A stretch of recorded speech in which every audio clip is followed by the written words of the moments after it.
तो सभी भाइयों एवं बहनों को नमस्कार। स्वागत है आपका आपके अपने चैनल सक्सेस जंक्शन एक कदम सफलता की ओर में। मेरा नाम है अतुल शुक्ला और हम लेकर के आ गए हैं आपके लिए मध्य प्रदेश वन रक्षक, जेल प्रहरी, डिप्टी जेलर एवं क्षेत्र रक्षक भर्ती परीक्षा की दृष्टि से अति महत्वपूर्ण वीडियो है। मॉक टेस्ट नंबर 5 आपके लिए लेकर के आ गए हैं। इससे पहले 4 मॉक टेस्ट ऑलरेडी करवा चुके हैं, तो सभी मॉक टेस्ट आपको जाकर के देख लेना है। चैनल के अंदर एमपी डिप्टी जेलर के नाम से प्लेलिस्ट हमने बना रखी है, वहां पर सारे प्रैक्टिस सेट और सारे मॉक टेस्ट अपलोड कर दिए गए, ठीक है। और इस मॉक टेस्ट में हम एपटेक के जो फेवरेट प्रश्न होते हैं, जो लगातार एपटेक के द्वारा पूछे जा रहे हैं, जो आपकी नई कंपनी है, उन प्रश्नों को हम यहाँ पर कवर करने वाले हैं। तो वीडियो को लाइक करके चैनल को सब्सक्राइब कर दीजिए, जिससे आगे आने वाले सारे प्रैक्टिस सेट, सारे mock test time to time आपके पास में पहुंच सके।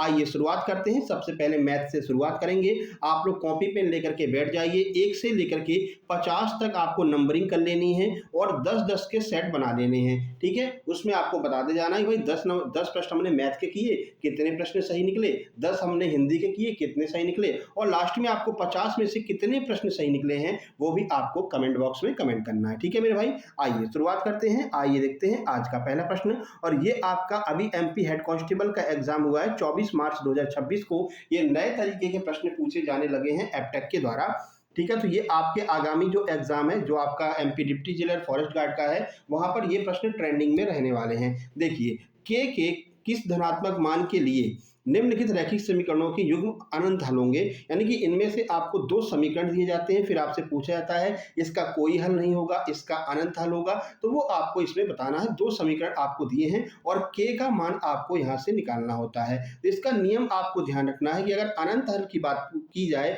तो इसका सूत्र होता है A1/A2 बराबर B1/B2 बराबर C1/C2, ठीक है। इन तीनों को बराबर करके रख लेना है और के का मान आपको निकाल लेना है। ये अनंत हल का सूत्र होता है। इससे पहले कोई हल नहीं वाला हमने बता दिया था। कोई हल नहीं में क्या होता है, A1/A2 होगा, B1/B2 होगा, बराबर नहीं होगा C1/C2 के, तो कोई हल नहीं होगा, ठीक है। फिलहाल अनंत हल की बात की जा रही है। आइए सॉल्व कर लेते हैं। इसमें A1 का मान ये हो जाएगा, B1 ये हो जाएगा, C1 ये हो जाएगा, A2 ये हो जाएगा, B2 ये हो जाएगा, C2 ये हो जाएगा। आइए सॉल्व कर लेते हैं। A1/A2 की बात कर रहे हैं तो यहाँ पर के रखेंगे, ये आपका A1 हो गया, A2 की जगह पर 12 आ जाएगा, ठीक है। उसके बाद में B1/B2, तो B की जगह पर 3 आ जाएगा। उसके बाद में B2 की बात करें तो B2 की जगह पर K आ जाएगा। उसके बाद C1/C2 यानी कि K-3 और उसके नीचे आपका माइनस के आ जाएगा। अब के का मान निकालना है तो अपन को इसको नहीं कंसीडर करना है, 2 को कंसीडर करना है जिसमें के का मान निकालना हो। चाहे तो आप इन दोनों को कर लो या फिर इन दोनों को कर लो या इन दोनों कर लो। तो अपन को दिख रहा है भाई सरल अपन कहां से कर सकते हैं, सबसे सिंपल कौन सा, के का मान निकालने के लिए। तो हम ये वाला सॉल्व कर लेंगे, ये हमको ज्यादा सिंपल लग रहा है। तो क्या है, इसको अलग से निकाल करके रख लेते हैं। K/12 बराबर 3/K। अब के का मान निकाल सकते हैं, कैंची का गुणा करेंगे, के का के में गुणा करेंगे K² हो जाएगा, 12 का 3 में गुणा करेंगे 36 हो जाएगा। यानी कि K² की वैल्यू 36 आ गई है। क्या आप यहाँ से के का मान निकाल सकते हैं? बिल्कुल, इसका अंडर रूट ले लेंगे। तो अंडर रूट जब इसका लेंगे तो यहाँ से स्क्वायर हट जाएगा और इस पर अंडर रूट चढ़ जाएगा और के का मान निकल के आएगा कितना, 6। 36 का जो अंडर रूट होता है वो 6 निकल करके आता है। तो 6 आपका आंसर होगा, जो कि ऑप्शन नंबर बी में दिया गया है। ये नए तरीके के प्रश्न अभी पूछे जाने लगे हैं आपके इस एग्जाम में, ठीक है। तो इस तरह के प्रश्न आपको आगे भी देखने को मिलेंगे। इससे पहले वाले भी मॉक टेस्ट में हमने इन प्रश्नों को शामिल किया था।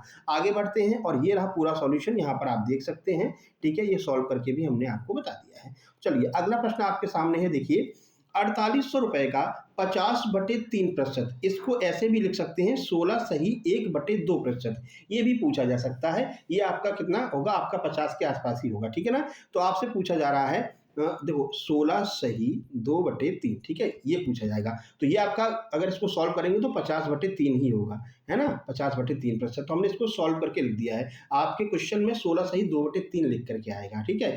तो 4800 रुपए का 16 सही 3% का 25% का मान क्या होगा, ये आपसे पूछा गया है। तो चलिए सॉल्व कर लेते हैं। कैसे सॉल्व करना है, यहाँ पर लिखिए 4800 लिख दिया। ये आपका 50/300 हो जाएगा, क्योंकि प्रतिशत भी तो लगा हुआ साथ में, तो ये आपका 50/300 हो जाएगा। उसके बाद में गुणा में 25%, तो 25/100 हो जाएगा। अभी डिटेल करा दे रहे हैं, अभी देखिए, अभी आप इसको आराम से सॉल्व कर लेंगे, ठीक है। देखो 50/300 का मान क्या होगा? 50 एकन 50, 50 छंगे 300, 1/6 हो गया। और ये आपको पता है 1/4 होता है। इन दोनों का गुणा करेंगे तो 6 चौके 24 हो जाएगा, और इस 24 से जब 4800 को काटेंगे तो ये 200 बार कटेगा, यानी कि 200 रुपए। ऑप्शन नंबर ए आपका बिल्कुल सही आंसर हो जाएगा। वैसे आपको इसका मान याद होना चाहिए कि 16 सही 2/3% का मान कितना होता है? 1/6 होता है। 25% का मान हम जानते हैं कितना होता है? 1/4 होता है। तो आप वैसे ही इसको सॉल्व कर सकते थे। यहाँ पर 4800 लिखते, गुणा में 1/6 लिखते, गुणा में 1/4 लिखते, 6 चौके 24, 24 से इसको काटते, 2 बार कट जाता, 200 आपका आंसर आ जाता। ठीक है, तो दोनों तरह से आपको हमने बता दिया है। अगर आपको इसका फ्रैक्शन वैल्यू याद होगी तो बहुत जल्दी आप इस प्रश्न को कर रहे होंगे। यहाँ पर आपका पूरा सॉल्यूशन दिया है, आप यहाँ पर देख सकते हैं। चलिए आगे बढ़ते हैं। आगे बढ़ने से पहले आप लोग बता दें, जैसा कि आपको पता है, चाहे वो आपका एमपीएसआई का एग्जाम हो, एमपी डिप्टी जेलर हो, एमपी आबकारी का एग्जाम हो, एमपी कांस्टेबल का एग्जाम हो, अपने सुपर सिलेक्शन नोट्स से आपको एग्जाम में सीधे सीधे प्रश्न देखने को मिलते हैं। तो अभी हमने एमपी डिप्टी जेलर, जेल प्रहरी और वन रक्षक के लिए बेहतरीन सुपर सिलेक्शन नोट्स तैयार किए हैं एप्टेक के लेटेस्ट पैटर्न के आधार पर। ये सुपर सिलेक्शन नोट्स अभी आपको मात्र 189 रुपए में मिल रहे हैं। क्या क्या मिलेगा आपको? तो जीके, जीएस, एमपीजी के, साइंस, हिंदी, इंग्लिश, मैथ, इन सब के कंप्लीट सुपर सिलेक्शन नोट्स रहेंगे, कंप्लीट मॉक टेस्ट की पीडीएफ रहेगी, और सभी के कंप्लीट प्रैक्टिस सेट भी आपको मिलने वाले हैं। ठीक है, और इसके अलावा जो सबसे ज्यादा महत्वपूर्ण है, जो सक्सेस जंक्शन की विशेषता भी है, वो है शुक्ला सर के सुपर रिवीजन नोट्स, जो आपको एग्जाम के 15 दिन पहले मिलते हैं, जिसमें आपको किसी भी टॉपिक का पूरा एक पेज में ही पूरा वर्णन दिया रहेगा। जैसे कि अगर आपको मुगल काल पढ़ना है तो पूरा मुगल काल एक ही पेज में आपको माइंड मैप के थ्रू दिया जाता है, और ऐसे आपको हर सब्जेक्ट के दिए जाते हैं, है ना। तो ये आपको रिवीजन में बहुत ज्यादा आपकी मदद करने वाले हैं। आप एग्जाम सेंटर के बाहर भी अगर रिवीजन करना चाहते हैं तो सुपर रिवीजन नोट्स से आप उनका रिवीजन कर सकते हैं। ये सब कुछ आपको मात्र 189 रुपए में मिलेगा। कैसे प्राप्त करना है? छोटी सी प्रक्रिया है। ये क्यूआर कोड आपको दिखाई दे रहा है, इसका स्क्रीनशॉट खींच लीजिए। इसी पर आपको 189 का पेमेंट करना है, और उस पेमेंट का स्क्रीनशॉट इस व्हाट्सएप नंबर, या फिर ये लिखा हुआ है व्हाट्सएप नंबर, इस पर आपको सेंड कर देना है। जैसे आप अपना स्क्रीनशॉट सेंड करेंगे, तुरंत की तुरंत कंप्लीट सुपर सिलेक्शन नोट्स आपको सेंड कर दी जाएंगे, और आपको व्हाट्सएप ग्रुप में जोड़ दिया जाएगा, जहां पर आपको आगे के सारे नोट्स, सारे मॉक टेस्ट की पीडीएफ, सारे प्रैक्टिस सेट और सुपर रिवीजन नोट्स वहां पर आपको मिलते रहेंगे। ठीक है मेरे भाई, पिछली बार हमने एमपीएसआई प्री का ग्रुप बनाया था, वहां से बहुत सारे लोगों के सिलेक्शन हुए, आप शॉर्ट्स वीडियो जाकर के देख सकते हैं। और एमपी पुलिस कांस्टेबल में जितने लोग जुड़े थे, 95% लोगों का रिटन एग्जाम आराम से क्वालिफाई हो गया था, और उनका भी आप लोग शॉर्ट्स में जाकर के वीडियो देख सकते हैं। ठीक है मेरे भाई, सारी बातें समझ में आ गई। चलिए आगे बढ़ते हैं और आइए देखते हैं मैथ का अगला प्रश्न। ये रहा अगला प्रश्न। इसमें कह रहे हैं कि स्टार के स्थान पर क्या आएगा। ये कुछ इक्वेशन आपको दी गई है, यहाँ पर आपको बताना है कि स्टार के स्थान पर क्या आएगा। आइए इसको सॉल्व कर लेते हैं। ये भी आपका एमपीएसआई 24 मार्च को पूछा गया है। देखिए 7 गुणा 7 की घात 3, इसके बाद में भाग का चिन्ह है 49 गुणा 7 की घात 3, गुणा का चिन्ह है 24 0 1 पे घात 2, और इसके बाद आपको बताना है कि ये 7 की घात में क्या बनेगा। आइए इसको सॉल्व कर लेते हैं। देखिए सबसे पहली बात, यहाँ पर एक घात हो जाएगी, ठीक है, और यहाँ पर एक घात हो जाएगी। गुणा में घातें जुड़ जाती हैं, तो यहाँ पर हो गया 7 की घात 2, और उस पर घात हो गई 3, यानी कि ये बन गया कितना, आपस में गुणा करेंगे तो 7 की घात ये 6 बन गया। ठीक है, इसके बाद में भाग का चिन्ह लगा हुआ है, भाग का डिवाइड का। 49 को क्या लिख सकते हैं, 7 की घात 2 लिख सकते हैं, और इधर 7 की घात 1 हो गया, ये भी आपस में जुड़ करके हो जाएगा कितना, ये हो जाएगा आपका 7 की घात 3, और उस पर घात चढ़ जाएगी 3, तो ये हो जाएगा 7 की घात 9, है ना, 3 3 का गुणा हो जाएगा, तो ये हो जाएगा 7 की घात 9। उसके बाद में ये जो 24 0 1 है ना, ये 7 की कितनी पावर होती है, तो ये होती है 7 की पावर 4, और उस पर चढ़ी हुई है पावर 2, तो ये भी आपस में गुणा होकर के कितना हो जाएगा, 4 दूनी 8, यानी 7 की घात 8 ये हो जाएगा। अब इसी को आपको सॉल्व करना है, और जो 7 के ऊपर जो पावर आएगी वो आपका आंसर हो जाएगा। देखो हम जानते हैं कि भाग में घातें घट जाती हैं, है ना, गुणा में घातें जुड़ती हैं और भाग में घातें घट जाती हैं। तो यहाँ पर जो आपको दिखाई दे रहा है 7 की पावर 6 डिवाइड बाई 7 की पावर 9, तो यहाँ पर ये घटने वाला है, यानी 6 में से 9 को घटाएंगे तो कितना बचेगा, 6 में से 9 को घटाएंगे तो ये बचेगा आपका माइनस के 3। कहाँ लिखे, यहाँ लिख देते हैं, ये बचेगा आपका माइनस का 3। ठीक है, उसके बाद में यहाँ पर क्या लिखा हुआ है, 7 की घात 8 लिखा हुआ है। ठीक है, तो ये आपका जुड़ जाएगा। ठीक है, तो ये हो जाएगा आपका प्लस का 8, है ना। अब इसको सॉल्व कर लो भाई, 8 में से 3 जाएगा, कितना बचेगा, 5 बचेगा, और 5 जो है वो इस साइड के 7 के ऊपर आ जाएगा, तो 7 की घात 5 आपका बिल्कुल सही आंसर होगा। यानी पावर में क्या मिल रहा है हमको, पावर में फाइनली हमको 5 मिल रहा है, और आपको आंसर में 5 कहां पर दिखाई दे रहा है, ऑप्शन नंबर 1 में दिखाई दे रहा है, तो यही आपका आंसर हो जाएगा। समझ में आया? एक सिंपल सा नियम है कि गुणा में घातें जुड़ जाती हैं और भाग में घातें क्या हो जाती हैं, घट जाती हैं। अगर आपको ये याद है तो आप आसानी से इस सवाल को सॉल्व कर रहे होंगे। यहाँ पर पूरा सॉल्यूशन दिया है, आप देख सकते हैं। इसका गुणा करेंगे तो ये आपका 7 की घात 6 बन जाएगा, डिवाइड में 7 की घात 3 त्रिक 9 बन जाएगा और गुणा 7 की घात 8 बन जाएगा। अब जब इसको हम सॉल्व कर रहे होंगे तो 7 का 7 भूल जाइए अगर, तो 6 में से आपका -9 हो जाएगा और प्लस के 8 हो जाएगा। यहाँ पर बचेगा माइनस के 3, यहाँ पर बचेगा प्लस के 8। सॉल्व करेंगे तो ये आपका बन जाएगा 5 और 5 ही हमारा आंसर ऑप्शन नंबर ए में दिया गया है मेरे भाई। ठीक है, समझ में आ गया? आगे बढ़ते हैं और अगला प्रश्न देखते हैं। ये रहा अगला प्रश्न। प्रश्न नंबर 5 आपके सामने है। देखिए, कह रहे हैं कि एक संख्या का 25% और 40 का योग 65 है, तो वह संख्या ज्ञात कीजिए कि कौन सी वो संख्या है। ठीक है, हम जानते हैं कि हर संख्या अपने आप में क्या होती है, 100% होती है। कह रहे हैं कि संख्या का 25% ले दो और प्लस 40 कर दो, ये 65 के बराबर है। ठीक है, तो हम यहाँ से क्या करेंगे, 25% की वैल्यू निकाल सकते हैं। प्रतिशत वाले एक तरफ कर दो, संख्या एक तरफ कर दो। तो हमने यहाँ पर लिखा 25% बराबर, ये 40 उस तरफ चला जाएगा, 60 में से 65 में से जब 40 को घटाएंगे तो ये आपका बचेगा कितना, 25। अब हमने देख लिया कि 25% का मान 25 आ रहा है, यानी 25% बराबर 25 आ गया। ठीक है सर, 1% की वैल्यू निकालेंगे तो ये वाला 25 इसके नीचे चला जाएगा और हमको 100% पूरी संख्या निकालनी है। पूरी संख्या अपने आप का 100% होती है, तो 100 का यहाँ पर गुणा कर देंगे। लो भैया, 25 से 25 को काटेंगे, एक बार कटेगा, 1 का 100 में गुणा करेंगे 100 आ जाएगा, जो कि हमारे ऑप्शन नंबर बी में दिया गया है। तो यही आपका आंसर हो जाएगा, 100 इसका बिल्कुल सही आंसर होगा। ठीक है, यहाँ पर हमने सॉल्यूशन आपको बता दिया है, तो यहाँ पर आप इसका सॉल्यूशन भी देख सकते हैं, एक्स मान करके भी इसको कर सकते हैं। ठीक है, बाकी ट्रिक के थ्रू अगर आप करना चाहते हैं तो ये ट्रिक आपकी फॉलो हो जाएगी। 65 में से 40 जाएगा तो 25 बचेगा और ये 25 जो है इस 25% के बराबर हो जाएगा। फाइनली संख्या 100% आ जाएगी। आगे बढ़ते हैं, अगला देखिए 6 नंबर का प्रश्न आपके सामने है, रेशियो वाला प्रश्न। ऐसे प्रश्न भी आपके एग्जाम में बहुत पूछे जाते हैं। इसको थोड़ा सा जूम कर लेते हैं और फिर हम इस प्रश्न को करते हैं सॉल्व। क्या कह रहा है कि a अनुपात b बराबर 3:5 है। अब देखो क्या कह रहे हैं कि a अनुपात b बराबर 3:5 है। ठीक है सर, कह रहे हैं b अनुपात c बराबर 10:7 है।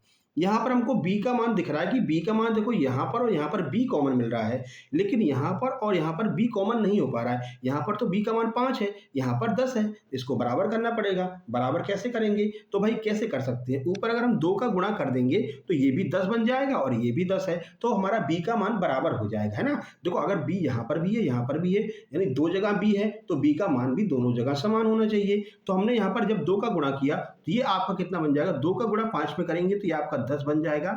2 का गुणा 3 में भी करना पड़ेगा क्योंकि इसके साथ में लिखा हुआ है ना, तो 2 का गुणा जब 3 में करेंगे तो ये आपका 6 बन जाएगा। अब यहाँ पर क्लियर हो गया कि भाई b का मान जो है, b का मान ऊपर भी 10 है और नीचे भी 10 है, यानी b का मान 10 हो गया। ओके, a का मान यहाँ पर हमने 2 का गुणा किया तो a का मान आ गया कितना, 6 आ गया। यहाँ से दिखाई दे रहा है a का मान 6। अब बचा c का मान हमको 7 दिखाई दे रहा है, तो c का मान 7 हो जाएगा। अब जिस ऑप्शन में इस तरह के ऑप्शन मतलब की वैल्यू दी गई है वही आपका आंसर होगा। जहां पर a का मान 6 दिया गया हो, सर a का मान यहाँ पर 6 दिया है, b का मान 10 दिया गया हो, b का मान 10 दिया है, c का मान 7 दिया गया हो, c का मान 7 दिया है, यानी कि ऑप्शन नंबर ए आपका बिल्कुल सही आंसर हो जाएगा। ठीक है, सॉल्व कर लेंगे। बाकी इसके अलावा एक नियम और हमने आपको बताया था, वो थोड़ा सा यहाँ पर कैलकुलेटिव पड़ जाएगा। इस तरह से आप जल्दी आसानी से सॉल्व कर सकते थे, बड़ी बड़ी संख्याओं को आप वहाँ से सॉल्व कर सकते हैं, जिसमें हमने आपको बताया था 3:5 कर दीजिए, यहाँ पर 10:7 कर दीजिए। अब जिसके बगल में जो खाली है उसके बगल में वही लिख देना है। जैसे 5 के बगल में एक जगह खाली है तो यहाँ पर 5 लिख दो, इसकी फोटोकॉपी कर देनी है। 10 के बगल में एक जगह खाली है तो यहाँ पर 10 लिख दो, इसकी फोटोकॉपी कर दो। अब इसको सॉल्व करेंगे तो 10 तिहाई 30 हो जाएगा, 5 10 में 50 हो जाएगा, 5 सत्ते 35 हो जाएगा। अब इसको आप काट दो, जैसे आप इसको काटोगे 5 से काटोगे तो 5 छंगे 30 आ जाएगा, और इसको काटोगे तो ये आपका 5 10 में 50 आ जाएगा और 5 सत्ते 35 आ जाएगा, तो यहाँ पर आपका 7 आ जाएगा। ठीक है, तो फिर भी वही आंसर आएगा, 6 10 और 7। दोनों तरीके से आप सॉल्व कर सकते हैं। जब बड़ी बड़ी संख्याएं आपको मिले तो आप इस ट्रिक को फॉलो कर रहे होंगे। ठीक है मेरे भाई, आगे बढ़ते हैं। ये सॉल्यूशन है, आप यहाँ पर देख सकते हैं। अगला प्रश्न देखिए, सीपीएसपी का है। कह रहे हैं कि एक वस्तु का अंकित मूल्य 500 रुपए है, 10% की छूट देने पर विक्रय मूल्य क्या होगा। अब ऐसा मत कहना कि सर ऐसे प्रश्न नहीं आते हैं, भाई ऐसे प्रश्न भी आपके एग्जाम में आते हैं। सारे प्रश्न आपको कठिन थोड़ी मिलेंगे। एग्जाम का लेवल इस तरह से बनाया जाता है कि कुछ प्रश्न सरल होंगे, कुछ मॉडरेट होंगे और कुछ प्रश्न कठिन होंगे। उसी लेवल को हम यहाँ पर फॉलो कर रहे हैं। कह रहे हैं कि 500 रुपए की कोई चीज़ है, 10% का अगर छूट देंगे तो क्या करेंगे? 100 में से 10 घटा देंगे, तो इसका 90% आपको निकालना है। अब यहाँ पर आप सीधे-सीधे देख सकते हैं कि 9 का 5 में गुणा करेंगे तो 45 आएगा। कौन से ऑप्शन में 45 है? ऑप्शन नंबर ए में ही 45 दिख रहा है, बाकी कहीं पर 45 नहीं दिख रहा है, तो ऑप्शन नंबर ए ही आपका सही आंसर हो जाएगा। बाकी आगे सॉल्व करना चाहते हैं तो बटे में 100 लिख दीजिए, 0 से 0 काट दीजिए। अब 90 का गुणा 5 में करेंगे तो 450 आ जाएगा। ऑप्शन नंबर ए आपका आंसर हो जाएगा। ऐसे प्रश्नों पर समय नहीं खराब करना है ना? चलो आगे बढ़ लेते हैं। प्रश्न नंबर 8 देखिए, ये वाली ट्रिक भी हमने आपको पहले बताई थी। कह रहे हैं कि x प्लस 1 अपॉन एक्स बराबर 5 है, तो आप हमें बताइए x square plus 1 upon x square का मान क्या आएगा? क्या आपको इसकी ट्रिक याद है? पिछली वाली वीडियो में हमने आपको बताया था कि जब भी आपसे x प्लस 1 अपॉन एक्स का मान दे करके x square plus 1 upon x square का मान पूछा जाए तो कुछ भी नहीं करना है, जो आपको मान दिया गया है उसका स्क्वायर कीजिए और उसमें से 2 घटा दीजिए, वही आपका आंसर होगा। तो यहाँ पर हम 5 का स्क्वायर करेंगे 25 आएगा, 25 में से 2 घटाएंगे 23 आ जाएगा, जो कि हमारे ऑप्शन नंबर बी में दिया गया है। तो ये हमारा आंसर हो जाएगा। यहाँ पर आप इसका पूरा डिटेल सॉल्यूशन भी देख सकते हैं कि ऐसा क्यों होता है। दोनों तरफ का हम स्क्वायर करते हैं, फिर वो जो 2 बचता है वो उधर जाकर के उसमें से माइनस हो जाता है। ठीक है, बाकी ट्रिक भी आपको हमने यहाँ पर दे दिया है। चलिए 9वें नंबर का प्रश्न देखते हैं, क्या कह रहा है। सरल सा प्रश्न है, एक ट्रेन 60 किलोमीटर प्रति घंटे की रफ्तार से चल रही है, बताइए 2 घंटे में कितनी दूरी तय करेगी? तो कुछ भी नहीं करना है, 60 गुणा 2 कर दो, क्योंकि चाल बराबर दूरी बटे समय होता है और जब दूरी निकालनी होती है तो चाल का समय से गुणा कर देते हैं। 60 का 2 से गुणा करेंगे तो 120 किलोमीटर आ जाएगा, जो कि हमारे ऑप्शन नंबर सी में दिया गया है। तो सी हमारा आंसर हो जाएगा।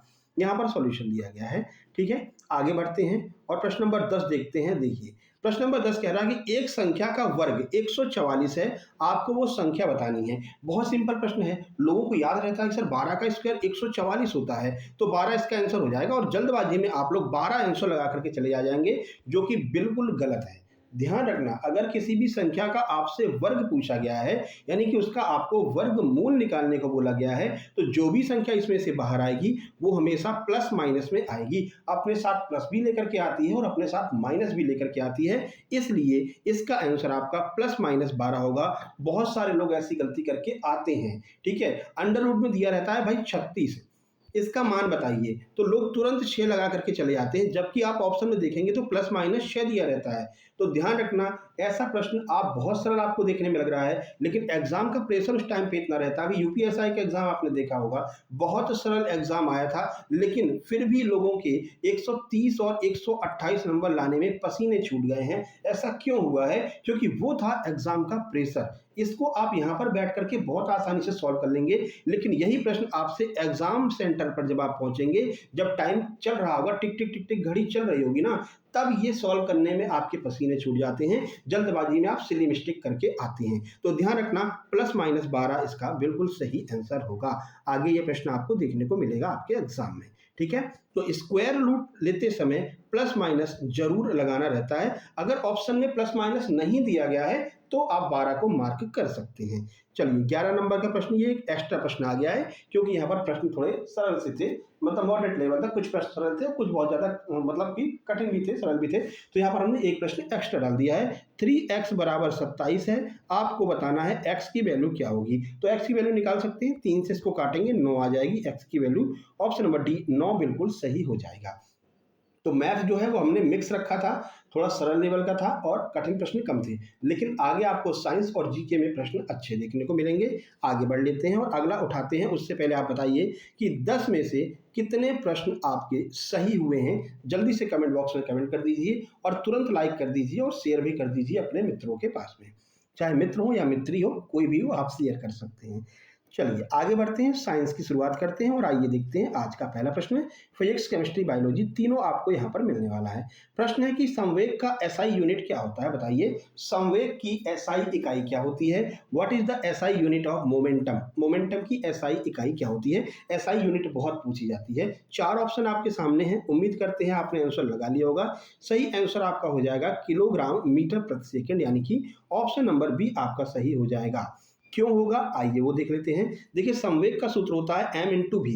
m का मतलब होता है द्रव्यमान और v का मतलब होता है वेग। इसलिए द्रव्यमान को किस में मापते हैं? द्रव्यमान को हम किलोग्राम में मापते हैं। और वेग को किस में मापते हैं? तो मीटर प्रति सेकंड में मापते हैं। और इन दोनों का जब हम गुणा करेंगे तो ये हो जाएगा किलोग्राम मीटर प्रति सेकंड, जो कि आपके ऑप्शन नंबर बी में दिया गया है। तो सही इकाई क्या हो जाएगी मोमेंटम की? किलोग्राम मीटर प्रति सेकंड हो जाएगी, आपको याद रखना है। आगे बढ़ते हैं, अगला प्रश्न देखते हैं। प्रश्न नंबर 2 बताइए, शुद्ध जल का पीएच मान कितना होता है? ये आपके अभी 3 एग्जाम हुए हैं। आबकारी का एग्जाम हुआ, एमपी पुलिस कांस्टेबल का हुआ, एमपी एसआई का हुआ। तीनों एग्जाम में ये प्रश्न आपका पूछा गया है। जब हमने तीनों आंसर की रख करके देखा तो भाई तीनों एग्जाम में ये प्रश्न हमको देखने को मिला।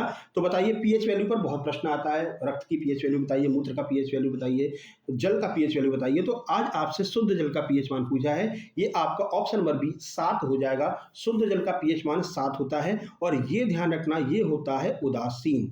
ठीक है, ना तो ये अम्लीय होगा और ना ही ये क्षारीय होगा। तो सर अम्लीय और क्षारीय कैसे पता करेंगे? आइए वो आपको हम आगे बता दे रहे हैं।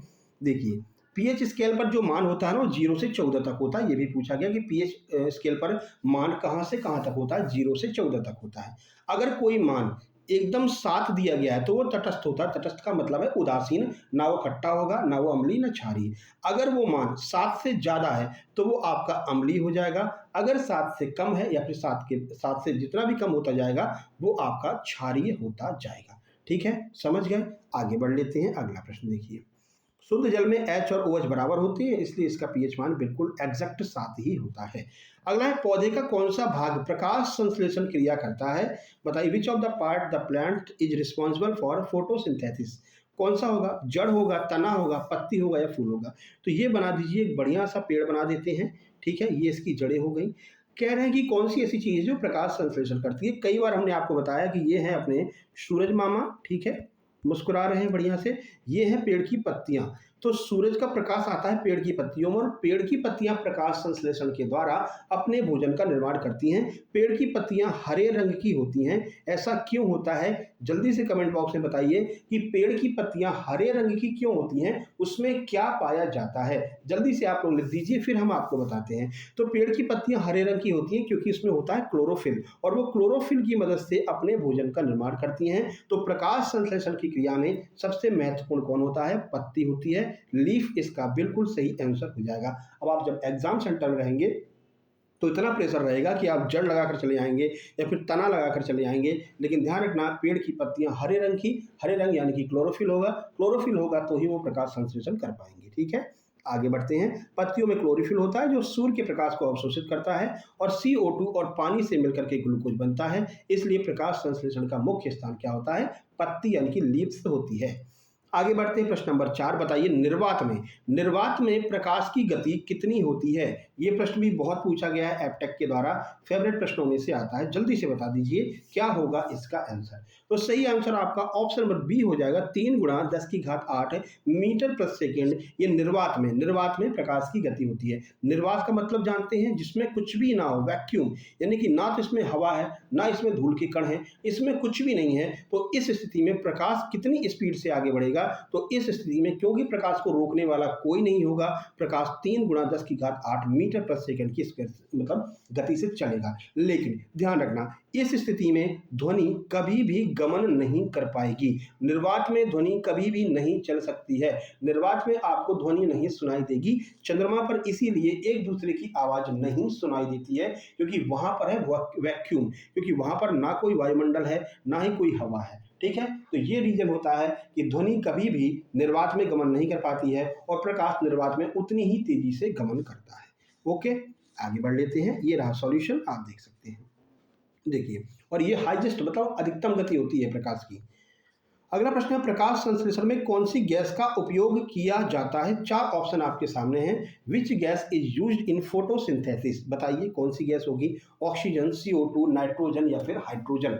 कौन सी गैस होगी जो प्रकाश संश्लेषण में उपयोग में लाई जाती है?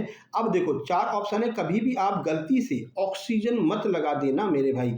ऑक्सीजन पेड़ों के लिए जरूरी नहीं होती है, ऑक्सीजन हम मनुष्यों के लिए जरूरी होती है मेरे भाई। ठीक है ना, पेड़ों के लिए क्या जरूरी है, जैसे हमारे लिए ऑक्सीजन जरूरी है वैसे पेड़ों के लिए कार्बन डाइऑक्साइड जरूरी है। तो प्रकाश संश्लेषण की जो मुख्य गैस होती है वो कौन सी होती है, कार्बन डाइऑक्साइड। वो हमसे कार्बन डाइऑक्साइड ग्रहण करते हैं, पत्तियों में क्लोरोफिल मौजूद रहता है, सूर्य का प्रकाश मिलता है, ये तीनों मिलकर के अपने भोजन का निर्माण करते हैं। इस प्रक्रिया को प्रकाश संश्लेषण फोटोसिंथेसिस कहते हैं। ठीक है, तो उनके लिए कार्बन डाइऑक्साइड सबसे ज्यादा जरूरी होती है। ये रहा पूरा सॉल्यूशन, देख सकते हैं। अगला फिर से बात आती है सूर्य की, कि सूर्य के प्रकाश में कौन सा विटामिन प्राप्त होता है। सूर्य के प्रकाश से 4 ऑप्शन आपके सामने हैं, बताइए सूर्य के प्रकाश में कौन सा विटामिन होता है। अब इसको भी नहीं बता पाए तो भाई बेकार है तुम्हारी तैयारी करना। विटामिन डी, विटामिन डी जो है वो सूर्य के प्रकाश में होता है और ये हमारे शरीर के द्वारा अपने आप बनाया जाता है। बाकी के सारे विटामिन ऐसे हैं जिनको हमें बाहर से लेने की आवश्यकता पड़ती है, लेकिन विटामिन डी हमें बाहर से लेने की आवश्यकता नहीं पड़ती है। 10 मिनट धूप में बैठ जाओ, तुम्हारा शरीर अपने आप जो है विटामिन डी को बना लेगा। ठीक है, सूर्य का प्रकाश जब पड़ता है तो हमारे शरीर में ऑलरेडी विटामिन डी बनता जाता है। तो विटामिन डी हमारा बिल्कुल सही आंसर हो जाएगा। देखिए, त्वचा पर सूर्य के प्रकाश से विटामिन डी बनता है, यह कैल्शियम के अवशोषण में मदद करता है और हड्डियों को मजबूत बनाता है। तो अगर आपकी हड्डियां कमजोर हैं, चट चट की आवाज आती है चलते में, पुलिस फिजिकल के लिए दौड़ कर रहे हैं, जोड़ों में दर्द हो रहे हैं, तो भैया धूप में बैठ जाइए। और अगर तेल लगा लेंगे सरसों का तो और भी अच्छी बात है, क्योंकि चिकनाई से जो विटामिन डी है वो और भी ज्यादा अवशोषित होता है। ठीक है, चलो आगे बढ़ते हैं। अगला प्रश्न कह रहे हैं कि आप ये बताइए कि आवर्धक कांच में कौन सा लेंस उपयोग में लाया जाता है। तो जो आपका आवर्धक कांच होता है यानी कि मैग्नीफाइंग जो ग्लास होता है उसमें कौन से लेंस का उपयोग करते हैं। 4 ऑप्शन आपके सामने हैं, अवतल, उत्तल, समतल या फिर बेलनाकार। सही आंसर आपका हो जाएगा कॉन्वेक्स यानी कि उत्तल लेंस का प्रयोग किया जाता है। ये क्या करता है कि प्रकाश मान लीजिए बहुत ज्यादा इधर उधर फैल रहा है तो ये इन सबका कान पकड़ करके एक जगह पर ला करके छोड़ देता है, यानी कि ये फैले हुए प्रकाश को एक जगह पर बिंदु पर ला करके छोड़ता है। इसलिए आवर्धक कांच में, मैग्नीफाइंग ग्लास में कॉन्वेक्स लेंस का प्रयोग किया जाता है। यहां पर सॉल्यूशन दिया गया, देख सकते हैं। उत्तल लेंस प्रकाश को केंद्रित करता है, यानी प्रकाश अगर फैल रहा है ना तो इसको ला करके एक स्थान पर ला करके छोड़ देता है। ठीक है, और वस्तु का बड़ा प्रतिबिंब बन जाता है। इस कारण आवर्धक कांच में हम इसका प्रयोग करते हैं, क्योंकि हमें वस्तु का बड़ा प्रतिबिंब देखना होता है। आगे बढ़ते हैं। अगला देखिए, 8 नंबर का प्रश्न आपके सामने है। ये भी प्रश्न बहुत पूछा जाता है, आबकारी के टाइम पर ये हर शिफ्ट में पूछा गया था और एपटेक का लगभग दूसरा वो एग्जाम था। तो एपटेक के लेटेस्ट प्रश्न आपके लिए हम लेकर के आते हैं। निम्न में से सबसे अधिक क्रियाशील तत्व कौन सा है, सोडियम, लोहा, तांबा या फिर चांदी। तो ध्यान रखना, जो सोडियम है वो सबसे ज्यादा क्रियाशील तत्व माना जाता है। ठीक है, तो सोडियम जो है वो अत्यधिक क्रियाशील धातु है। यह पानी के साथ में तेजी से प्रतिक्रिया करता है और हाइड्रोजन गैस उत्पन्न करता है। डब डब डब की इसमें आवाज आती है। जब आप इसमें पानी डालेंगे तो डब डब डब की आवाज आएगी और हाइड्रोजन गैस इसमें से बाहर निकलती है। सोडियम तेजी के साथ में पानी से क्रिया करता है, इतना तेजी से इनमें से कोई भी क्रिया नहीं कर पाता है। आगे बढ़ते हैं। 9 नंबर का प्रश्न, जीवन की मूल इकाई क्या है। हमारा जीवन अगर चल रहा है तो भाई जीवन जीने के लिए क्या चीज की आवश्यकता है, सबसे ज्यादा शरीर में क्या महत्वपूर्ण है, what is the basic unit of life. तो ध्यान रखना, जो हमारी कोशिका होती है, जो सेल होती है, यही बेसिक यूनिट होती है। यही सेल ही आपस में मिल करके अंग का निर्माण करती हैं, ऑर्गन्स का निर्माण करती हैं। यही सेल अगर कोई चीज खराब हो जाती है या हमारे पेट में कोई चीज ऐसी चीज पहुंच गई जो हमारे लिए हानिकारक है, तो इन्हीं सेल में होता है लाइसोसोम, वो जा करके उस चीज पर फट जाता है और उस चीज को समाप्त कर देता है। तो अगर कोशिका नहीं होगी तो हमारा जीवन भी नहीं होगा। इसलिए बेसिक यूनिट क्या होती है, कोशिका यानी कि सेल जो है वो हमारे शरीर की, हमारे जीवन की बेसिक यूनिट होती है। ऑप्शन सी आपका सही है। तो कोशिका जीवन की सबसे छोटी इकाई है जो सभी जैविक क्रियाएं कर सकती है और सभी जीव जो हैं वो कोशिकाओं से ही बने होते हैं, चाहे वो पेड़ पौधे हों, चाहे वो मनुष्य हों, चाहे वो जानवर हों। ठीक है, 10 नंबर का प्रश्न आपके सामने है। कौन सा बल ग्रहों को सूर्य के चारों ओर कक्षा में बनाए रखता है। ऐसा कौन सा बल है भैया सूरज के पास में कि सारे के सारे ग्रह उसकी गुलामी कर रहे हैं, उसके चारों तरफ चक्कर लगा रहे हैं। ऐसा कौन सा बल है, कौन सी ऐसी चीज है जो सूरज मामा के पास में कि सबको अपनी तरफ खींचे हुए हैं। बताइए, 4 ऑप्शन आपके सामने हैं, कौन सा बल है। सही आंसर आपका होगा ऑप्शन नंबर बी, गुरुत्वाकर्षण बल। ग्रेविटेशनल फोर्स है जिसकी वजह से सारे ग्रह सूर्य के परिक्रमा लगा रहे हैं, सूर्य की ओर खींचे चले आते हैं। ठीक है, देखिए ऑप्शन नंबर बी आपका सही है। सूर्य का गुरुत्वाकर्षण बल ग्रहों को अपनी ओर खींचता है और उनकी कक्षा बनाए रखता है। यदि यह बल ना हो तो ग्रह सीधी रेखा में नहीं चल पाएंगे और अपनी मनमानी करेंगे। कोई कहीं पर जा रहा होगा तो कोई कहीं पर जा रहा होगा। बुध की कक्षा कोई काट रहा होगा, कोई शुक्र को काट रहा होगा, फिर ये आपस में टकरा करके खत्म हो जाएंगे। इसलिए परिवार में एक मुखिया का होना आवश्यक होता है, जो ग्रेविटेशनल फोर्स से अपनी तरफ सभी सदस्यों को खींचे रहता है। जैसे हमारे घर में दादाजी होते हैं, दादी जी होते हैं, दादाजी दादी जी नहीं हो तो माताजी पिताजी होते हैं, जिनसे पूरा का पूरा परिवार बंधा रहता है। अगर उनकी कमी महसूस होती है जब वो नहीं होते हैं, फिर अपने अपने भाई लोग अपने अपने रास्ता चले जाते हैं, कोई कहीं पर कोई कहीं पर, किसी को किसी से मतलब नहीं रहता है। इसलिए जिस तरह से ब्रह्मांड में सूर्य का होना आवश्यक है जिससे कि सारी क्रिया निरंतर चलती रहें, उसी तरह से परिवार में माता पिता दादा दादी का होना आवश्यक है जिससे कि सब लोग एक सूत्र में बंधे रहें। ठीक है मेरे भाई, आगे बढ़ते। बात पसंद आ गई हो तो कमेंट बॉक्स में कमेंट कर देना और बढ़िया से अपने नंबर बता दीजिए कि साइंस में आपके 10 में से कितने प्रश्न सही हुए हैं। हम बढ़ते हैं आगे, चलते हैं जीके जीएस करंट अफेयर और एमपी जीके की तरफ। पहला प्रश्न है, निम्नलिखित में से मध्य प्रदेश की कौन सी जनजाति भगोरिया उत्सव से संबंधित है? ये तो अभी बहुत पूछा था एमपी पुलिस कांस्टेबल में भी और एएसआई में भी। बताइए भगोरिया उत्सव इनमें से कौन सी जनजाति मनाती है? सही आंसर हो जाएगा भील। भील जनजाति के नाम पर ही इस उत्सव का नाम भगोरिया पड़ा है। बेसिकली प्रश्न यही पूछा गया था एमपी पुलिस कांस्टेबल में कि भगोरिया उत्सव का नाम किस जनजाति के नाम पर पड़ा, ये पूछा गया था। इनमें से कौन सा उत्सव है जो भील जनजाति के नाम पर पड़ा है? तो वो आपका भगोरिया उत्सव था। ठीक है ना, तो घुमा फिरा कर प्रश्न आपसे पूछ सकते हैं। भील इसका सही आंसर हो जाएगा। देखिए भगोरिया उत्सव मुख्य रूप से भील जनजाति द्वारा मनाया जाता है। यह होली से पहले आयोजित होता है। इसमें पारंपरिक नृत्य, संगीत, विवाह संबंधी परंपराएं शामिल होती हैं। आगे बढ़ते हैं, अगला प्रश्न। देखिए 2 तारीख को हम ग्वालियर में रहेंगे, है ना, मेरी माताजी का ऑपरेशन है अपोलो में, तो आप लोग बिल्कुल भी परेशान नहीं होना। ऐसा हो सकता है कि एक आध क्लास नहीं आए, वैसे हम कोशिश करेंगे। ऑलरेडी हम क्लासेस को रिकॉर्ड करके जाएंगे प्रैक्टिस सेट आपके, है ना, तो डेली क्लासेस आती रहेंगी। मे भी अगर एक आध दिन का गैप हो जाए तो आपको परेशान होने की आवश्यकता बिल्कुल भी नहीं है मेरे भाई। ठीक है, चलिए प्रश्न है, लैप्स का सिद्धांत किस गवर्नर जनरल के द्वारा दिया गया था? अब ये प्रश्न देखते ही लोग घबरा जाएंगे, भैया ये लैप्स का सिद्धांत क्या होता है? ये तो हम पहली बार पढ़ रहे हैं। भैया लैप्स का अर्थ होता है हड़पना, किसी भी चीज को हड़पना। अब तो बता देंगे सर, हड़प नीति लॉर्ड डलहौजी ने चालू की थी, अब तो बता देंगे।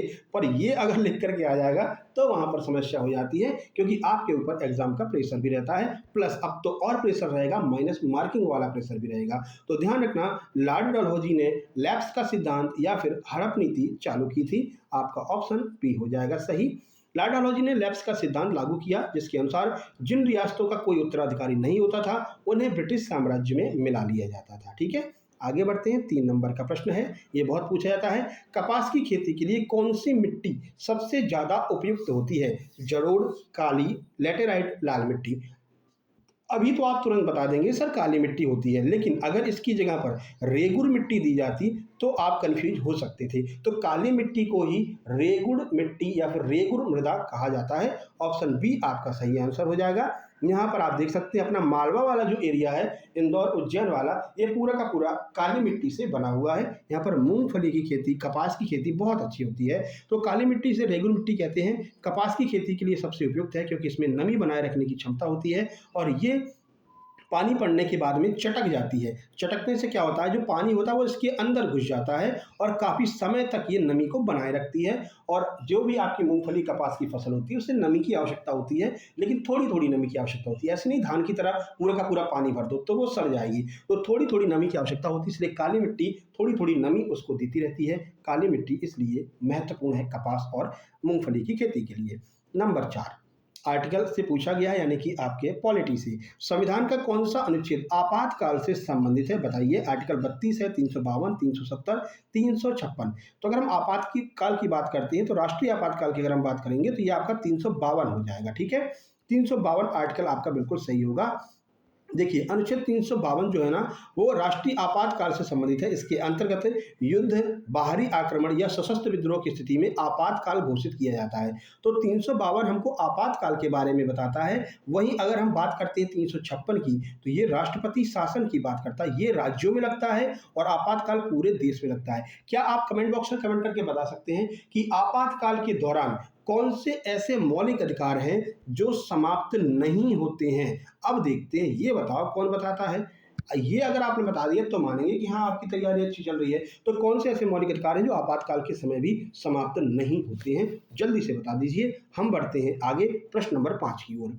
प्रश्न नंबर 5 है, मध्य प्रदेश का सबसे बड़ा टाइगर रिजर्व कौन सा है? और हम कमेंट देखते हैं हर एक व्यक्ति की, ऐसा मत सोचना कि नहीं देखते हैं।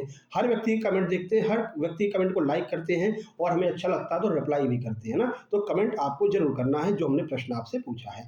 कह रहे मध्य प्रदेश का सबसे बड़ा टाइगर रिजर्व कौन सा है, ये आपको बताना है। कान्हा, बांधवगढ़, पेंच, पन्ना या सतपुड़ा? सही आंसर हो जाएगा सतपुड़ा टाइगर रिजर्व जो है वो मध्य प्रदेश का सबसे बड़ा टाइगर रिजर्व है। यहाँ पर आप देख सकते हैं सतपुड़ा टाइगर रिजर्व मध्य प्रदेश का सबसे बड़ा टाइगर रिजर्व है। यह जैव विविधता और घने वनों के लिए प्रसिद्ध है। यहाँ पर आपको वनों की जो डेंसिटी है ना वो बहुत ज्यादा घने घने वन आपको देखने को मिलेंगे सतपुड़ा टाइगर रिजर्व में। नंबर 6 आपके सामने है, हाल के वर्षों में स्वच्छता सर्वेक्षण में कौन सा शहर कई बार सबसे स्वच्छ रहा है? करंट अफेयर का प्रश्न है और ये इस बार भी सबसे स्वच्छ रहा है। बताइए, भोपाल, इंदौर, सूरत, पुणे? प्रश्न का सही आंसर इंदौर हो जाएगा। कौन कौन इंदौर से देख रहा है जल्दी से कमेंट बॉक्स में यस कमेंट कर देगा। इंदौर वाले यस कमेंट करेंगे, ठीक है। तो इंदौर इसका सही आंसर हो जाएगा। स्वच्छता सर्वेक्षण में इंदौर नंबर 1 पे रहा है पिछले 8 सालों से। तो इंदौर शहर ने लगातार कई वर्षों तक स्वच्छ सर्वेक्षण में पहला स्थान प्राप्त किया है। यह ठोस कचरा प्रबंधन और सफाई व्यवस्था के लिए सबसे ज्यादा प्रसिद्ध है इंदौर। आगे बढ़ते हैं और ये पूरे भारत की बात की जा रही है ना, केवल एमपी की नहीं, पूरे भारत में नंबर 1। किस तत्व की विद्युत ऋणात्मकता सबसे अधिक होती है? सबसे ज्यादा विद्युत ऋणात्मक तत्व कौन सा होता है? सही आंसर इसका आपका हो जाएगा फ्लोरीन, ठीक है।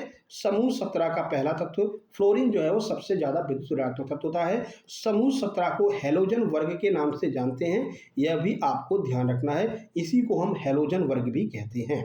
तो फ्लोरीन आपका बिल्कुल सही आंसर है। यहाँ पर आपको सॉल्यूशन दिया गया है। चलो 8 नंबर देख लेते हैं। कह रहे हैं भारतीय पंचायती राज प्रणाली की सिफारिश किस समिति के द्वारा की गई थी? कौन सी समिति ने सबसे पहले पंचायती राज व्यवस्था को लागू करने की बात की थी? तो ये है आपकी बलवंत राय मेहता समिति। ये एप्टेक का फेवरेट प्रश्न है। अभी 3 से 4 एग्जाम हुए हैं और सभी एग्जाम में ये प्रश्न पूछा गया है किसी न किसी शिफ्ट में। सही आंसर बलवंत राय मेहता समिति 1957 में ये बनी थी। 1957 में बलवंत राय मेहता समिति ने पंचायती राज प्रणाली की सिफारिश की थी, जिसके आधार पर ग्रामीण स्वशासन की व्यवस्था लागू की गई थी। और भारत में जो ग्रामीण आधार पर पंचायतों की स्थापना करना या कानूनों का निर्माण करना, ये कौन सी विचारधारा पर आधारित है? तो ध्यान रखना, गांवों की बात अगर आ जाए तो यहाँ पर गांधीवादी विचारधारा लागू हो जाती है। प्रश्न यहाँ पर बनता है कि अनुच्छेद 40 को किसके विचारों पर आधारित है? तो अनुच्छेद 40 जो है जिसमें ग्राम पंचायतों की बात की गई है, गांधीवादी विचारधारा से प्रेरित है, यह भी ध्यान रखना है।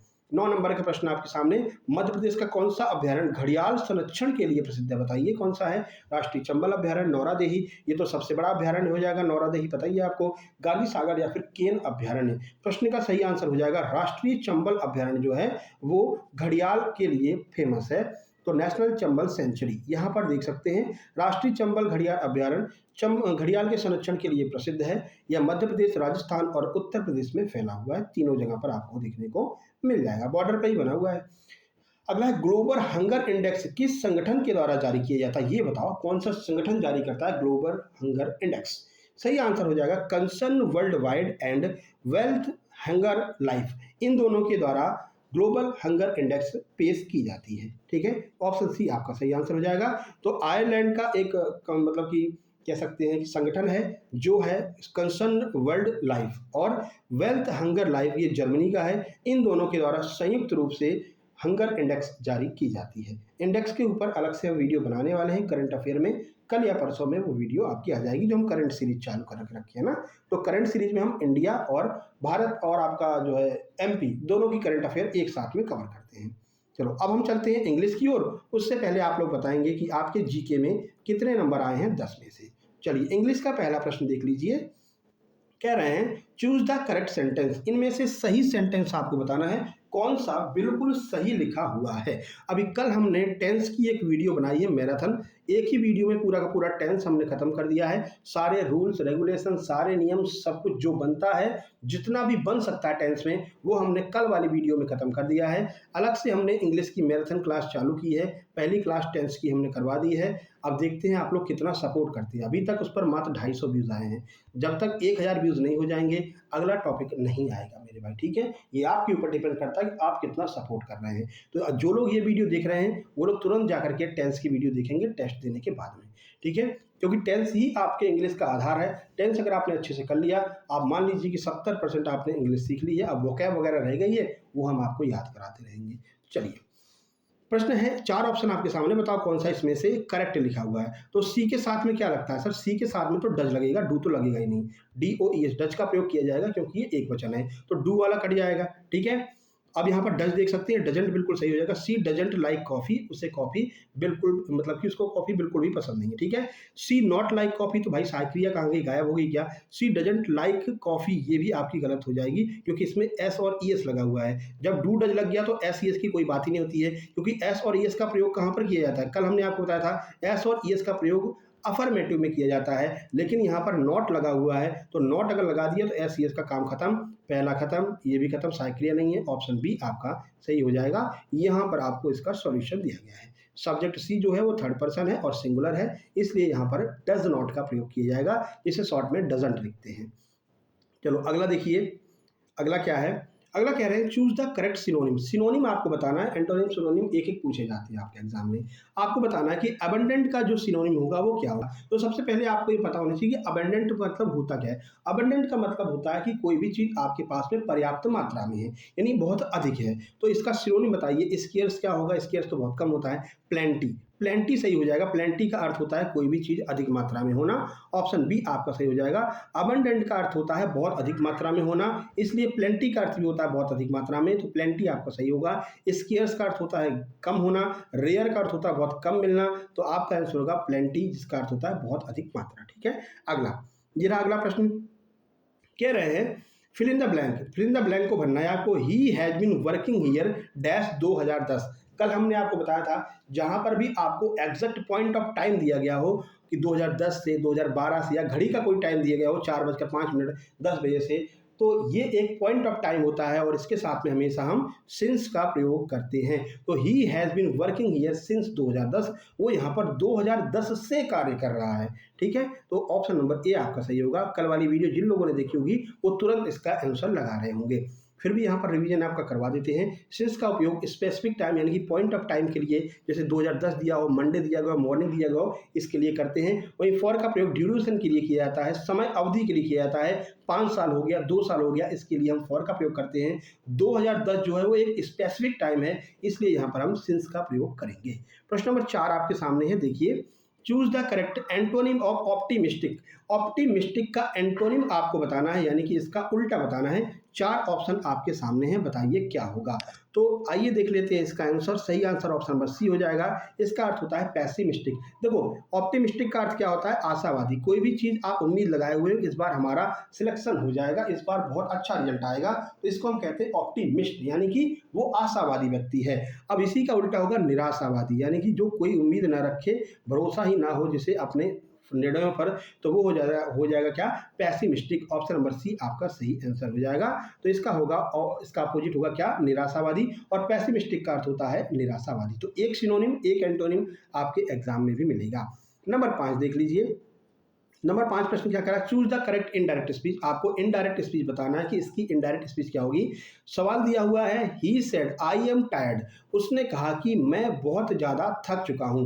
अब आपको बताना है कि इसका इनडायरेक्ट स्पीच क्या हो जाएगा। ये रहे आपके सामने 4 ऑप्शन, बता दीजिए क्या होगा इसका। तो he said that he was tired, जो आपका एम दिया गया है ना, जो आपका प्रेजेंट इंडेफिनिट होता है, वो आगे चल करके पास्ट इंडेफिनिट में चेंज होता है। भाई कोई भी चीज़ अगर आप सीधे कह रहे हो तो उसे हम कहते हैं डायरेक्ट। अगर उसको आप घुमा फिरा करके कह रहे हो, मिर्च मसाला लगा कर कह रहे हो, तो हम कहते हैं इनडायरेक्ट। और ध्यान रखना, प्रेजेंट इंडेफिनिट को हमेशा पास्ट इंडेफिनिट में चेंज किया जाता है इनडायरेक्ट में। ठीक है, तो अभी हमने टेंस कराया है, उसी सीरीज में अगला हम आपका एक्टिव पैसिव लेकर के आएंगे, फिर डायरेक्ट इनडायरेक्ट लेकर के आएंगे। लेकिन फिर वही बात आएगी, आप सपोर्ट कितना करते हैं, कितना उसको शेयर करते हैं, कितने व्यूज उसको लेकर के आते हैं, उस हिसाब से वो व्यूज, वो सीरीज जो है मैराथन वाली आगे बढ़ती रहेगी। तो ये आपका हो जाएगा, he said that he was tired. उसने कहा था कि भाई वो बहुत ज्यादा थक चुका है। ऑप्शन ए आपका सही आंसर होगा। देखिए, तो प्रेजेंट का हमेशा पास्ट में चेंज करते हैं और एम जो है वो वाज में चेंज हो जाता है। प्रोनाउन भी उसी हिसाब से चेंज हो जाएगा। ठीक है, आगे बढ़ते हैं। अगला 6 नंबर देखिए। आपसे पूछा जा रहा है कि आप ये बताओ कि भाई जो मेटिकुलस होता है, मेटिकुलस की करेक्ट मीनिंग क्या होती है, मेटिकुलस का अर्थ क्या होता है। तो मेटिकुलस का अर्थ होता है कि बहुत ज़्यादा जो केयरफुल हो, बहुत ज़्यादा सावधान हो। जो सीरियस स्टूडेंट होते हैं वो बहुत ज़्यादा केयरफुल होते हैं। तो very careful, option number B आपका सही आंसर हो जाएगा। देखिए, तो मेटिकुलस का अर्थ होता है बहुत ध्यानपूर्वक, ठीक है, यानी जो ध्यानपूर्वक कार्य करता है। जैसे a meticulous student check every answer carefully. जो एक मेटिकुलस स्टूडेंट होता है, जो बहुत ही ध्यानपूर्वक या फिर बहुत ज़्यादा डेडिकेटेड जो स्टूडेंट होता है, वो हमेशा हर आंसर को अच्छे से जो है देख करके उसको टिक करता है, ठीक है। तो आंसर केयरफुली ये आपका हो जाएगा मेटिकुलस। नंबर 7 देख लीजिए। सी इज अफ्रेड डैश डॉग्स। उसे कुत्तों से डर लगता है। अब आपको बताना यहाँ पर क्या लगेगा, अफ्रेड के साथ में किसका प्रयोग करेंगे।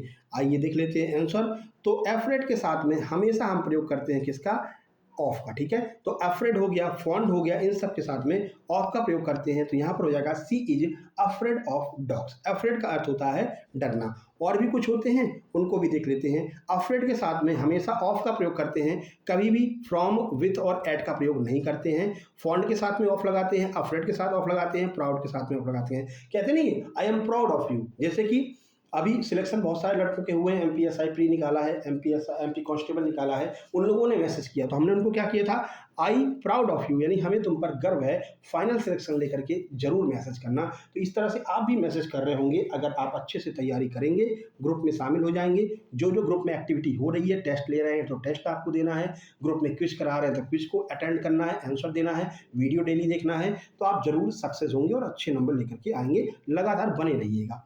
अगला नंबर 8, आपको करेक्ट सेंटेंस चुनना, इनमें से कौन सा सही है। ये आपका कॉमन एरर वाला आ गया, बताइए कौन सा इसमें से बिल्कुल सही लिखा हुआ है। I have did my work, have के साथ में डिड नहीं लगाते हैं। रूल क्या होता है, हैव के साथ में वर्ब की थर्ड फॉर्म आती है, ठीक है। तो डिड तो सेकंड फॉर्म हो गई, ये कट जाएगा। I did my work since Monday, भाई डिड लगा हुआ है तो सिंस लगाने की क्या आवश्यकता है, ये सिंस तो लगेगा ही नहीं इसमें, क्योंकि सिंस तो परफेक्ट वाले में लगता है, तो ये भी कट गया। I have done my work, work ये बिल्कुल सही हो जाएगा, क्योंकि टाइम भी नहीं दिया हुआ है। हैव लगा हुआ है, हैव के साथ में वर्ब की थर्ड फॉर्म लगती है, यानी डन लगेगी तो बिल्कुल सही होगा। ऑप्शन नंबर सी आपका बिल्कुल सही हो जाएगा। फॉर्मूला क्या होता है, रूल्स क्या होता है, यहाँ पर आप देख सकते हैं, ठीक है। तो प्रेजेंट परफेक्ट का टेंस आपको दिया गया, इसको सही करके लिखना है। कल टेंस की वीडियो देखी होती तो तुरंत आंसर कर रहे होते। हैज हैव के साथ में वर्ब की थर्ड फॉर्म लगेगी, बिल्कुल सही आंसर हो जाएगा। आगे बढ़ते हैं। 9 नंबर का प्रश्न कह रहे हैं कि ब्रीफ का सिनोनिम बताइए। अब कल हमने आपको जब ये टेंस वाली वीडियो कराई थी तो उसमें नीचे जो है ना, हर पेज के नीचे हम यहाँ पर ब्रीफ में लिखे रहते थे जो इंपॉर्टेंट पॉइंट होते थे। हर स्लाइड के नीचे हमने ब्रीफ में लिख रखा था। तो ब्रीफ का अर्थ होता है किसी भी चीज़ को संक्षेप में बताना ना, बड़ी चीज़ को छोटे में बताना। आपसे ब्रीफ का क्या पूछ रहे हैं, सिनोनिम पूछ रहे हैं। तो ब्रीफ का सिनोनिम क्या हो जाएगा, शॉर्ट हो जाएगा। किसी भी चीज़ को छोटे में बता देना, तो ब्रीफ का सिनोनिम शॉर्ट होगा। ऑप्शन नंबर बी आपका सही आंसर हो जाएगा। नंबर 10, ये नियम तो कई बार हम आपको करा चुके हैं और कराते हैं, क्योंकि ये बहुत पूछा जाता है। If I dash rich I would help the poor. अगर मैं अमीर होता तो मैं गरीबों की मदद करता। तो हमने कहा था जो अनफुलफिल्ड डिजायर होती है, if I were a king, अगर मैं किंग होता, if I were A bird, तो इसमें हमेशा वर का प्रयोग किया जाता है, चाहे कर्ता कुछ भी हो, आई हो, दे हो, ही हो, कुछ भी हो, तो इसके साथ हमेशा वर का प्रयोग करेंगे। ये कंडीशनल सेंटेंस होते हैं। तो इफ़ आई वर रिच, अगर मैं अमीर होता, I would help the poor, मैं गरीबों की मदद करता, ठीक है। तो सी आपका बिल्कुल सही होगा। कंडीशनल सेंटेंस टाइप नंबर 2 है, जिसे हम इमेजिनरी सिचुएशन कहते हैं। इसमें इफ सब्जेक्ट के साथ में वर का प्रयोग किया जाता है। ये हो गए 10 प्रश्न आपके इंग्लिश के। जल्दी से बताइए कि इंग्लिश में 10 में से कितने प्रश्न आपके सही निकले हैं। हम चलते हैं हिंदी व्याकरण एवं साहित्य की ओर। आज का पहला प्रश्न कठिन प्रश्न है, कोई दिक्कत नहीं है, आपको कठिन और सरल दोनों से डील करना है। कह रहे हैं वागार्थ विव संप्रक्तो, ये पंक्ति किस ग्रंथ से ली गई है। 4 ऑप्शन आपके सामने हैं, बताइए ये पंक्ति किस ग्रंथ से ली गई है। एमपीएसआई में पूछा गया है। कुमार संभव से, रघुवंश से, मेघदूत से, अभिज्ञान शाकुंतलम से। सही आंसर हो जाएगा आपका कुमार संभवम से ये वाली पंक्ति ली गई है। Option number B Raghuvansham, sorry हम भी नहीं देख पाए, रघुवंशम से ये जो है लिया गया है रघुवंश का। ठीक है, तो रघुवंशम ये भी कालिदास के द्वारा लिखा गया है। तो कालिदास की ये सभी रचनाएं हैं, इनमें से रघुवंश वाले रचना से ये लिया गया है। तो यह पंक्ति कालिदास द्वारा रचित रघुवंश महाकाव्य की भूमिका से ली गई है। इसका अर्थ होगा वाणी और अर्थ, शब्द और अर्थ जैसे अविभाज्य है। ठीक है, यह काव्य में शब्द और अर्थ के अभिन्न संबंध को दर्शाता है। रघुवंशम जो उनका ग्रंथ है उसमें जो है वाणी और अर्थ के बारे में ही बताया गया है, कालिदास के द्वारा इसको लिखा गया है। चलिए नंबर 2, प्रश्न नंबर 2 देखिए, कह रहे हैं कि कर्मधारय समास का सही उदाहरण इनमें से कौन सा है। इसको आप देखते ही बता सकते हैं भाई। ठीक है, तो कर्मधारय नीलकमल बहुत फेमस है, नीला कमल। ठीक है, तो अगर किसी की विशेषता बता रहे हो तो वो कर्मधारय होता है। जैसे कमल की विशेषता क्या है कि वो नीला है, तो ये कर्मधारय हो जाएगा। बाकी के कौन कौन से हैं उनको आगे हम देख लेते हैं। फिलहाल आंसर ऑप्शन नंबर बी हो जाएगा, और ये बहुत फेमस है, कई बार पूछा गया है। अगर हम राजपुत्र की बात करते हैं तो राजा का पुत्र का विभक्ति आ रही है, तत्पुरुष समास हो जाएगा। चतुर्भुज की बात करते हैं तो भाई इसमें तो संख्यावाची आ गया, 2 3 4 5 आ जाए तो संख्यावाची, तो द्विगु हो जाता है। यथाशक्ति भाई इसमें अव्यय लगा हुआ है आगे, तो ये आपका अव्ययी भाव समास हो जाएगा। ठीक है, चारों समझ में आ गए। आगे बढ़ लेते हैं, अगला देखते हैं। अभिनव शब्द का सही पर्यायवाची क्या होगा। अभिनव का अर्थ क्या होता है। अभिनव का अर्थ होता है कोई भी नई चीज बनाना। ठीक है, तो जो भी चीज नई बनती है उसको हम अभिनव कहते हैं। जैसे अभिनव भारत लिखा गया था, जिसका अर्थ होता था नया भारत, तो इसी का पर्यायवाची पूछा, सिनोनिम पूछा है, तो इसका पर्यायवाची हो जाएगा नवीन। अभिनव का पर्यायवाची नवीन हो जाएगा। हिंदी थोड़ी सी अच्छे लेवल की है, उस हिसाब से आपको माइंडसेट करके चलना है। ऑप्शन नंबर बी बिल्कुल सही होगा। अभिनव का अर्थ होता है नवीन, और ये संस्कृत का मूल शब्द है। अक्सर साहित्य में नवीनता या ताजगी के लिए इसका प्रयोग किया जाता है। अभिनव भारत आपको याद रखना है, तो आपको याद रहेगा। नंबर 4, निम्न में से कौन सा वाक्य कर्तृवाच्य में है। कर्तृवाच्य का अर्थ होता है इनमें से कौन सा एक्टिव वॉइस में है। तो जहां पर द्वारा लगा होता है वो क्या होता है, पैसिव वॉइस होता है, यानी कि कर्मवाच्य होता है। तो पहले द्वारा वाला को निपटा दो, तो ये द्वारा वाला निपट जाएगा। ठीक है, पत्र लिखा जा रहा है, ये भी आपका इनडायरेक्ट ही बोल रहा है भाई। कर्तवाच्य का मतलब होता है कर्ता प्रमुख होता है, और कर्ता सीधे सीधे कोई बात कह देता है। तो राम से पत्र लिखा गया, राम पत्र लिखता है, या फिर ऑप्शन सी ऑप्शन डी क्या होगा इसका सही आंसर। तो जहां पर सीधी सीधी बात की जा रही है, राम पत्र लिखता है, सीधी सीधी बात की जा रही है, राम को मुख्य बताया जा रहा है, ऑप्शन बी आपका सही आंसर हो जाएगा। यहां पर आप देख सकते हैं, यहां पर कर्ता प्रधान होता है, कर्तवाच्य कहते हैं इसको हम। राम पत्र लिखता है, राम करता है जो कि मेन है, तो यही आंसर आपका हो जाएगा। बाकी के सारे कर्मवाच्य के अंतर्गत आ जाएंगे। बाकी के तीनों ऑप्शन कर्मवाच्य हैं। ऑप्शन नंबर बी जो है वो आपका कर्तृवाच्य है। अगला प्रश्न दिया गया है, अभिनय के माध्यम से, अभिनय, ये आपका साहित्य का प्रश्न है, अभिनय के माध्यम से शिक्षा देना किस विधा के अंतर्गत आता है। कहानी, नाटक, उपन्यास, निबंध। अभिनय का अर्थ क्या होता है। अब अभिनय सर मैथ वाली बात मत करना। अभिनय का अर्थ होता है किसी भी चीज का मंचन करना, यानी कि मंच पर प्रस्तुत करना। तो मंच पर हम क्या प्रस्तुत करते हैं, मंच पर नाटक प्रस्तुत करते हैं, है ना। तो इसमें आपका सही आंसर हो जाएगा नाटक। यानी कि अभिनय के माध्यम से कोई चीज अगर सिखा रहे हैं तो वो विधा कौन सी कहलाती है, वो विधा नाटक विधा कहलाती है। भाई कहानी को बोल करके कहते हैं, कहानी सुनते हैं, तो ये आपका कट जाएगा। उपन्यास को पढ़ते हैं, निबंध को पढ़ते हैं, तो देख करके कह रहे हैं कि अभिनय के माध्यम से किसको पेश किया जाता है, आपका जो है आपका नाटक बिल्कुल सही आंसर हो जाएगा। आगे बढ़ते हैं। 6 नंबर देखिए, आत्मकथा और जीवनी, इनमें क्या अंतर होता है, मुख्य अंतर क्या होता है। आत्मकथा और जीवनी में दोनों एक ही हैं। आत्मकथा में लेखक स्वयं लिखता है, जीवनी में लेखक स्वयं लिखता है, या फिर दोनों में से कोई भी लेखक नहीं होता है। क्या होगा इसका आंसर, ऑप्शन नंबर बी आपका सही हो जाएगा। आत्मकथा जो होती है वो स्वयं के द्वारा लिखी जाती है।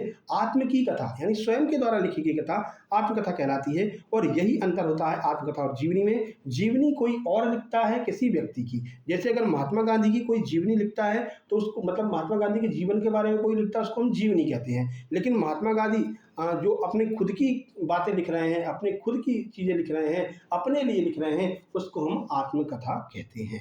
ठीक है, देखिए आत्मकथा व्यक्ति अपनी कहानी स्वयं लिखता है, और जीवनी किसी अन्य के द्वारा किसी व्यक्ति के लिए लिखी जाती है। नंबर 7, विराम चिन्ह का गलत प्रयोग कहाँ पर हुआ है, ये आपको बताना है।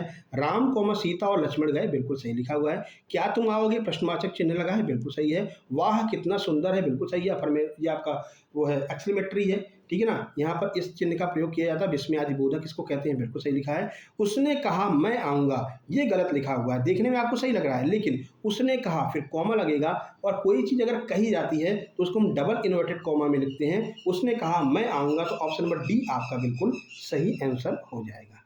ठीक है, ये आपको दिखे। अगला देखते हैं प्रश्न नंबर 8। गागर में सागर भरना मुहावरे का अर्थ क्या हो जाएगा? बहुत बोलना, कम शब्द में अधिक कहना। तो आपको देखते ही पता चल रहा है कम शब्द में अधिक कहना, ये गागर में सागर भरना हो जाएगा इसका सही अर्थ। आगे बढ़ते हैं प्रश्न नंबर 9। प्रश्न नंबर 9 कह रहा है अधोलिखित शब्द में कौन सा उपसर्ग लगा हुआ है? उपसर्ग के बारे में हमने आपको बताया था, जो शब्द किसी शब्द के आगे लग करके, जो शब्दांश किसी शब्द के आगे लग करके उसका अर्थ बदल दे उसे हम उपसर्ग कहते हैं। जो शब्दांश किसी शब्द के पीछे लगकर उसका अर्थ बदल दे उसे हम प्रत्यय कहते हैं। यहाँ पर उपसर्ग पूछा गया है तो अधोलिखित, अधो प्लस लिखित, लिखित, तो यहाँ पर क्या उपसर्ग हो जाएगा? अधो जो है वो उपसर्ग हो जाएगा।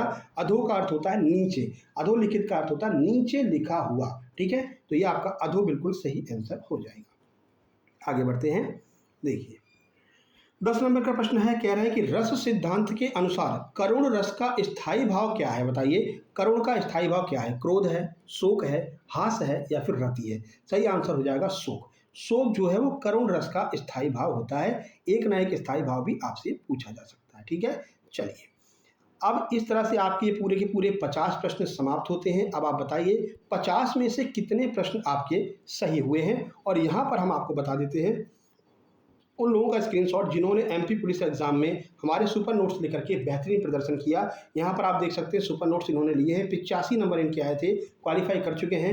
फिजिकल भी इनका बहुत अच्छा गया है, लगभग 78 नंबर का फिजिकल गया है, यानी ये फाइनल सिलेक्शन ले लेंगे। इन्होंने अपना स्कोर शेयर किया था। और जो हमारा काम है आपके लिए रिटर्न का काम करना, रिटर्न में हम आपका अच्छे से अच्छा नंबर लाने का प्रयास करेंगे। फिजिकल आपको करना होगा। इन्होंने हमारे नोट्स लिए थे, इन्होंने भी एग्जाम को क्वालिफाई किया। सर आपके नोट्स बहुत हेल्पफुल रहे, एसआई और कांस्टेबल दोनों का लिया था, दोनों एग्जाम इनका क्वालिफाई हो गया। इनके 81 नंबर आए थे, इन्होंने भी अपना स्कोर हमारे साथ में शेयर किया है। तो ऐसे आप भी अपना स्कोर शेयर कर रहे होंगे।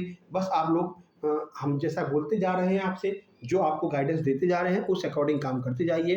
प्रैक्टिस सेट आपके लिए लेकर के आ रहे हैं। अभी तक पाँच प्रैक्टिस सेट करवा चुके हैं शायद, है ना? साइंस का 5वां प्रैक्टिस सेट कल हमने करवा दिया था। अब आपका अगला प्रैक्टिस सेट इंग्लिश का आएगा, फिर हिंदी का, फिर जीके जीएस का, फिर वापस से आपका मैथ का, साइंस का। इस तरह से प्रैक्टिस सेट लेकर के चल रहे हैं। आपके 5वां ये मॉक टेस्ट हो गया। इसके अलावा सारे सुपर नोट्स करवा चुके हैं, सुपर रिवीजन करवा चुके हैं, करंट सीरीज भी हम अलग से लेकर के चल रहे हैं। और अब तो हमने इंग्लिश की एक मैराथन सीरीज भी चालू कर दी है, क्योंकि इंग्लिश की बहुत लोगों को शिकायत थी, सर इंग्लिश नहीं बन रही है, तो इंग्लिश भी आपका हमने जो है व्यवस्था कर दी है। ठीक है, अब ये आपके ऊपर डिपेंड करता है कि आप कितना हेल्प करते हैं हमारी, कितना सपोर्ट करते हैं हमारा, उस हिसाब से आपकी इंग्लिश की क्लासेस चलती रहेंगी। फिलहाल आप लोग इस व्हाट्सएप नंबर पर मैसेज करके सारे नोट्स, थ्योरी नोट्स और MCQ, practice set, mock test सब कुछ प्राप्त कर सकते हैं। ठीक है, चलिए मिलते हैं नेक्स्ट वीडियो में। वीडियो को लाइक शेयर कर देना। आपके घर में 10 मोबाइल हैं, कम से कम 7 मोबाइल में इस वीडियो को चला देना। उसके बाद कुछ देर बाद भले ही बंद कर देना, आप पूरी वीडियो देखना, बाकी मोबाइल मम्मी पापा के मोबाइल में 2-2 मिनट चला देना। सब्सक्राइब कर देना। क्या कोई दिक्कत हो जाएगी? कोई दिक्कत नहीं होगी। ठीक है, चलिए फिर मिलते हैं नेक्स्ट वीडियो में। तब तक के लिए नमस्कार, धन्यवाद।